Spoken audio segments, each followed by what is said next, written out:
What is up, guys, and welcome back to my YouTube channel. My name is Melita, and my channel is all about where fashion and inspiration meets. So we do lifestyle topics, fashion topics, which are my fave. No, lifestyle, they're all actually my fave, okay? So we do lifestyle, fashion, beauty. So today, I'm so excited about today's episode of Lounging with Lett, guys, because I have my friends with me. Y'all know I love doing a Lounging Lett with friends. Y'all love when I do a Lounging with Lett with my mom. My mom will be on next week, okay? So this week we're doing girls and finances. Yes, yes, yes. So I have a couple of my friends with me. We're going to talk about our finances. So y'all go ahead, get comfortable, and come on back.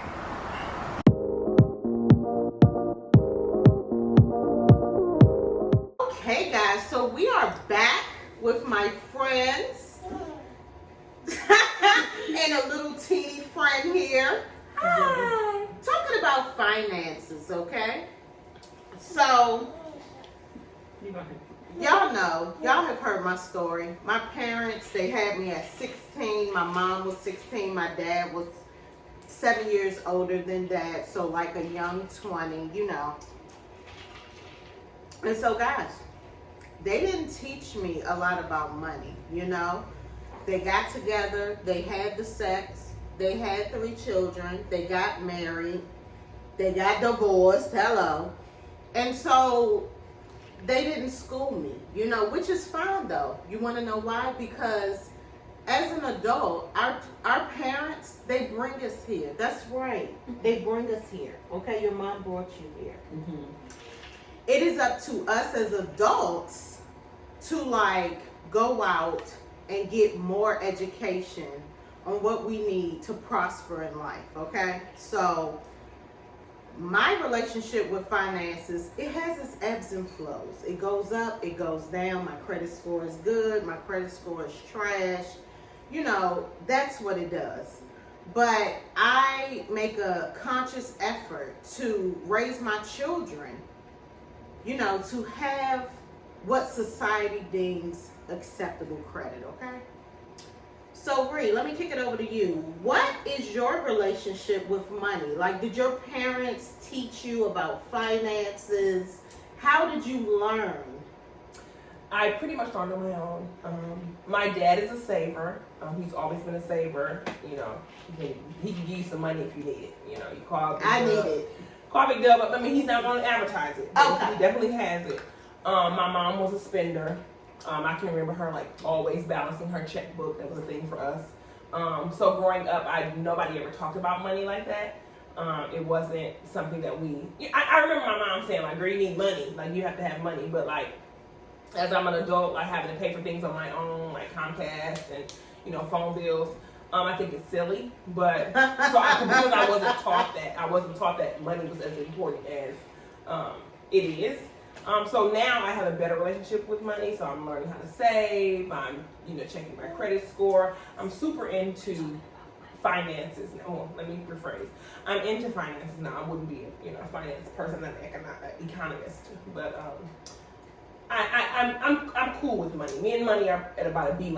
That's good. I like that. I'm gonna do a doula, Amy. So, Roms, what is your relationship with money? And let me just add, these 2 friends, this Roms, this Fifi. Wait.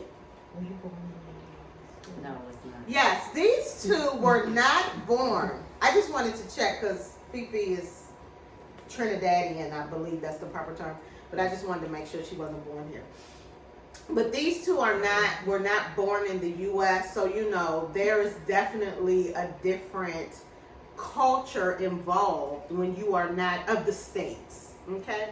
So, Roms, what is your relationship with money, and how did your parents, or did your parents instill any, financial responsibility in your life?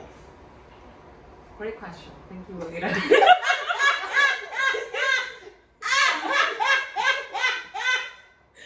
First and foremost, I just, she definitely said, Afisha is from Trinidad. She's Trinidadian. She failed to mention I'm Guinean, West African. That's on gang. What's up? Where y'all at? Was not born here. But I was born in Flint, Michigan. Yes. But being African, I will say, you know, the whole credit, like we definitely valued cash more than having a credit card. So that's something that kind of traveled with me in my years. And my parents, saving was important. Making sure you have enough money for yourself, you know, making sure that you're not, you know, you're not asking for money, make sure you're sustaining yourself, make sure you're taking care of your responsibility. That's something they definitely instilled in us all. But then growing up here, there's such an important like aspect to like having credit, like being in debt essentially, or having like a credit line, which is not something that we grew up with. It was like if you don't have the liquid cash, you don't have it. So with that, my journey with credit has been, I've attached that to it where, you know, it's really important to make sure that even if I'm borrowing money, I have the money to pay them back. So I'm not in a space of like, oh, the next month you don't have it or something like that because you have to pay them back, right? So there was definitely a big responsibility there. We valued cash more than credit, and that kind of showed in my journey of like getting a credit card and understanding the importance of having. It was just not something I learned in school. You know, it was really important to make sure that one of my friends is a banker, so she's been a banker for so long. She was like, "Girl, you need to get a credit card. That's like the American way. Your cash, it's cute, but they value credit more than they do cash." So I was late in the game to get a credit card. So now I think my relationship with money is really be responsible. You know, don't borrow what you don't have. Excellent, excellent. Fifi, can we get your spill on, you know, finances? You have a new baby here, new mom. So what is your relationship with money? Did your parents instill, you know, any financial responsibility in you? I would say my mom did. No, go ahead, big ups. Single mom of 4. I don't know how she did it half of the time. But kind of the same thing that, you know, Rama said. We didn't grow up off of anything on credit or anything like that. Like, if we had it, we had it. If we didn't, we didn't. But she always made a way, whether that's working 1 job, 2 jobs, and the same thing. She always made it seem it was so easy for her. It wasn't until I got into my teens that I realized how much she was struggling, sacrificing. So, as soon as I was able to get a job, that work permit, I was right there. That's 6 Flags in Largo. Amen. Working Amen. these summers. Let's go. How old were you? 15. Exactly. And I worked there every year until I graduated high school. That's good. Good daughter. And took some of the burden off of her back. You know what I'm Amen. saying? Even though she was a single mom, she still made sure that, you know, we had everything that we needed. My brothers were able to take trips. We were able to do things. Now, how she maneuvered all that, I must say, I kind of learned some of that from being a single mom, too. Yes, you finagle. It's called a finagle. I mean, you do what you got to do. It's making fetch happen. Right. But as I got older, and then now with Anaya, of course, I'm thinking about Noah's future, her future. You know, what I don't want them to go through. What I went through, you know, seeing my mom had to go through. And just trying to put things in order so they don't have to see that struggle too. Amen. But yeah, this generation, sorry. But let's go. This generation is completely different from how I was growing up, how you were growing up. Even with Rihanna being American, no shade. I'm dead. Grew But up wait, to- what do you mean? What do you mean this generation? What generation are you talking about? The babies. Right. Anything 10 and under. Okay, go ahead. Right? Oh no, 15 and under because they got some loose screws too. Okay.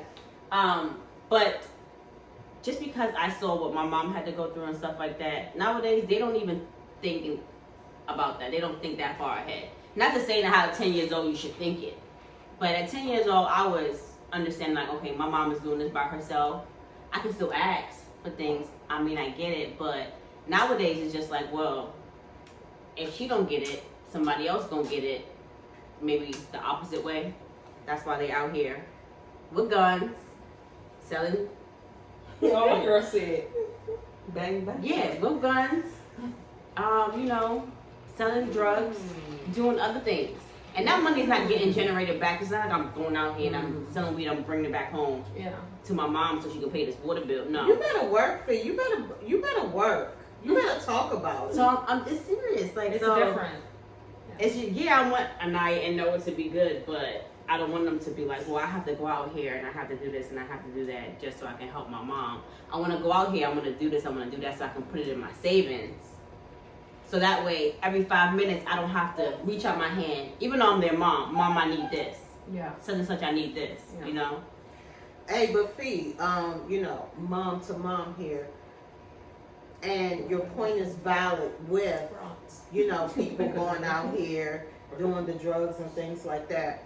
But also, from my standpoint, I think it's up to us, the parents, to instill the financial values in our children so that they can make better decisions. Mm-hmm. See, that's what I think. So some But of I you think there's so much influence out there. And I think, I will say, like, the way, for me, I have so much respect for, money's not everything, you know, but I feel like it's more so of it's important to be solid in that. I don't see myself, I don't want to be in a position where, like, I understood that it took hard work to get here. You know, like, for somebody, like, if I'm like, dang, you have this, you have that, I would never think you walked outside and just, like, you know, off of a tree or something like that. I know it's hard work, so it equates to the hard work that I need to do. But I do think that what I've seen in today's society, what she's mentioning, is like, especially with like young parents, how we are, you know, it's like, I want to give my kid this, or I want to do that for my kid and stuff like that. But the instilling the struggle is almost frowned upon, where it's a part of the journey. Like, I feel like the struggle made me, like, to see, like, you know, my parents, like, making it work. Like, I didn't, you know, I ate, I did this and that. Everything else I knew was extra. But I also want to say that you don't know what you don't know. Yeah. So growing up, my parents, they taught me what they knew. Mm-hmm. So, you know, if their parents didn't have money and didn't know how to save, my parents didn't know how to have money and didn't know how to save. Which, you can teach us. There's not but so much financial literacy you can give a person if they already are impoverished. That's true. You know what I mean? So growing up, I didn't know I was, you know, living in the projects and living in the hood, but I was, you know. But my grandparents, my great grandparents, they didn't have money. So my mother was never, there was never this generational wealth building. So there was never this, when you get money, this is what you do. When you get a savings account, this is how much you put in your savings account every month. This is how much you save. And, you know, you pay yourself first. It was just, I'm making it each week. You know, I don't have extra money to save. And I have children. And I want my children to have the best. And so saving is on the back burner because you don't want your child to be the only 10-year-old in school without whatever. I mean, who doesn't? You know, that's not. No. Who doesn't? No, no, but you don't want your child to be left out. Like, it's not that your child is getting the newest Jordans every time they drop, but you also don't want your baby out here in skip bowls and getting bullied at school. No. So that was my mother's. Yeah, I got you. So, and I'm gonna say this, cause y'all know I am strong on how I have, like, you know, raised my kids a certain way. When Shari went off to college, she had, of course, when you go off to college, you meet friends from all walks of life. She had a new friend that she met. This friend and their family, they had money. And I remember Shari calling me talking about, Mom, you know, it was her birthday and her parents dropped $2,000 in her account. Do y'all know what I said to Shari? My response? Ask them if they want to adopt you. Or me. Ask them if they want to adopt us. Because, you know, I don't care. You know, I don't care about what someone else has, you know, and I think that is very key, very a problem, you know, to what Ram said, the influence, you know. But I think if you can try to keep your kid's head on straight, you know, you can deter that a little bit, because Shari saw a lot in high school, and I mean college, and I had to just keep telling her, don't look at other, you will do yourself a disservice if you look at other people and how they live their life and how their life is and compare it to yours. Yeah. You will do yourself a disservice.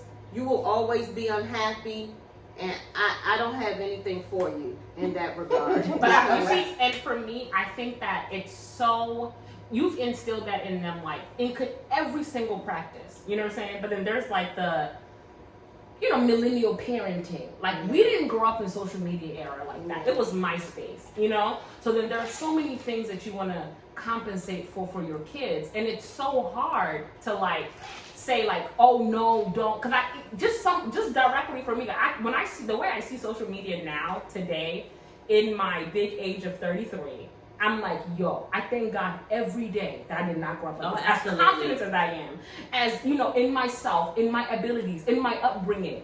It's easy to get drawn into that. Influence. So easy. And you know what? You know what's the funniest thing? Half of the stuff is fake. Yes. All of it is fake. All of it is fake. These people are all work. People are just posting the best part of themselves. Yeah. But at a susceptible kid, that is hard. Yeah. We didn't have that. First, learn the coding to get your best song on MySpace and your top 8. These people they're competing with, like, I need this new app. I need this and that. And parents, unfortunately, face. Right. Exactly. And parents do feel inadequate and feel like I need to give you materialistic things, whereas, like, and that's what I see a lot of, you know. And I think that's like when these kids, it's a thing. It's hard. When their parents aren't going to be able to get it, they're going to try to go out and find another way. And try to keep up. And it's hard because hard. I was never taught finances. So if I'm from somewhere who's spending money and buying, and, you know, it's not a thing for them, that's what that's what I'm doing. I see it, it's quick money. Like, I was a spender. I used to, if I had it, I was spending it. If I wanted it, I would just go out and get it. It took a discipline in me to say, you don't need this. Yeah. Do you need to spend $100 on this? And it was a lot of, well, this ain't but $30. This isn't but $26. This ain't, and it adds up. You know, you think $1,000 is a lot, but you spent $1,000 during this whole month on little bitty stuff that you're not thinking about. So it takes a discipline to stop yourself from just buying. And if you don't have that discipline, and I mean, you can, and a lot of people don't. Because for me, you know, I have Rama, so Rama is checking me on my purchases. You know, I have had a healthy conversation with Rama, you know, about my demise with Afterpay, and so she is the new layaway. My modern day layaway. Oh. So Rama is my accountability partner. So yes, very, very good topics on finance. So let me pivot a little bit and talk about how we can prepare our children for financial literacy, right? You know, my parents, they didn't teach me. I did a lot of research. You know, I had my kids at 20 and 25, so of course I had my own apartment, except for the stints I needed to be on my parents' couch. Another reason why I am raising my kids different, because once they walk out the door, okay, with their own key, I don't want them to come back. You know, I want it to be, I just want it to be a clean slate for them to start their life in their, you know, new home and not be in mine any longer. So, one of our good friends, you know, rest in peace to Carl, from who we know at Red Lobster. We was having 6293 all the way. That's how we are friends. We had a conversation one time. I don't even know how we got on this, you know, but Carl was always dropping jewels to me. And so he told me how in the Caucasian community, those parents would put their kids on their credit cards while they were in college to boost, so that they would have a line of credit and they would be in good standing. And guys, I had never heard of this, right? I was like, wow, let me tuck that away, because I mean, my kids were younger when we had this conversation. But listen, once Shari went off to college, I sure enough added her as an authorized user on one of my credit cards. And so when the vehicle that she was driving my Camry, I think it was a 2008, it stopped working in February. And so she was like, Mom, I want to get a new car. I was like, getting a new car is not as easy as you think. She was like, I know. I said, okay, you know. She was like, so can we go to a car dealership? No, you're not going to waste my time at a car dealership all day. I need you to go first, see if you can get pre-approved. Go holler at Navy Federal, the GOAT, okay? The greatest of all time. Okay, if you don't have a Navy Federal account, you know, find a friend. I'm not your friend for that, okay? And, you know, try to get one. So I said, see if you can get pre-approved first, and then, you know, we can go out. So she came back to me with something else, was trying to have me in Frederick, Maryland. I looked at her like, why do you think I'm going to drive out there? I don't, okay? That's like an hour away from my house. I'm not in the mood. I sent her back to the drawing board, like, go do some more research. So she went, came to me. It was in February, so whatever that holiday is. And Valentine's Day. not Valentine's Day. Same weekend. You know, for the lovers. I.e. Marquis birthday, our anniversary. But anyway. It's anniversary. So she went, so, you know, she came to me maybe that Sunday, Mom, I'm pre-approved. I said, oh, really? With who? Easter Motors. I know that's right. She was like, well, your job is your credit, ain't it though? Isn't it? So she was pre-approved with Easter Motors. We went down there. I told her she could trade in the Camry. And we traded in the Camry, whatever they gave us for that, maybe $500, I don't know. They still wanted some cash from her. They was like, okay, we want $250. The man walked away. I said, do you got that? Because, you know, I didn't have it, guys, okay? And she was like, yeah, I do. You know, I was saving my money. I'm like, You better get it, shit. good job, Shari, you know, because I talked to them about saving their money. And guys, Shari was able to finance her own freaking car at the age of 22 without me. And when I say without me, I mean without me. Like I did nothing but sit on the couch and flick the remote as she kept telling me what her process was. So, you know, that is a way in which, and when Marquise get ready to go to college, I'm going to do the same for him. I'm going to put him as an authorized user on one of my credit cards so that when he graduate college, he can have his own, you know, credit history so that he can go off in the world and I guess get his own car, get a condo, get a townhouse, whatever, you know, because another thing is when my kids move out, I told them, you're not going to move out of this crappy apartment and get your own apartment. Like, that's trashy. We're not doing that. You might as well stay here and get you a condo or a townhouse, whichever one you're comfortable with. Mm-hmm. You know, Shari has already said she thinks a townhouse is too much house for her. I really think I should talk her into a townhouse because then maybe she can take Marquise with her, you know, but, you know, maybe not.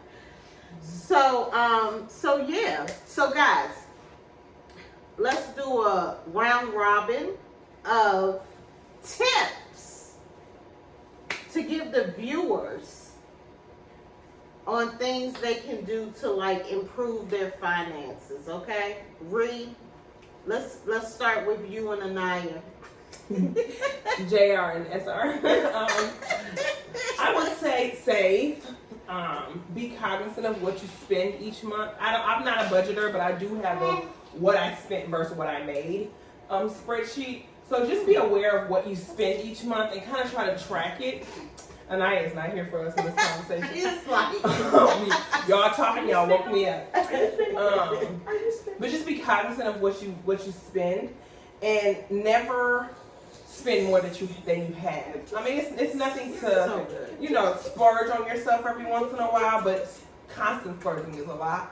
And I just got into saving and like really paying myself first out of my paychecks and, you know, paying my bills on time. hello. Besides my cell phone bill, I don't get it on time. But pay your bills on time. It boosts your credit score. It just helps you be more responsible. You know, you get that check on the first, you just pay all your bills. And then that way you can have something to save for yourself. You know what you're working with. So I would just say work on your saving. Amen. I love it. Thank you. Roms? What I would say, a lot of the institutional knowledge that I have when it comes to credit, building credit or finances really does come from people that I've surrounded myself with. I think it's important. Money, there's such a taboo around talking about money, how much you make or what you have or where you need support in financially from so choose your tribe correctly, choose your friends, build a trust circle because you can definitely learn from others about different best practices. So bouncing off information from my friends, my family members that I trust, the close-knit circle of mine. We just talk about finances, to kind of let's build, let's learn from one another. How can we be better? How can we do better? Because as I mentioned before, as we've all mentioned, what we didn't grow up with, you cannot emulate what you don't see, but you can recreate it and create your own space. So I think that it's really important to share. So choose your people carefully to learn from, even when it comes to finances. It's not always just about having a good time, or finances can be fun too. I know. I love it. Finances can be fun too. Fifi, last words. What we shouting out to the people? I would say be cautious about who you bank with.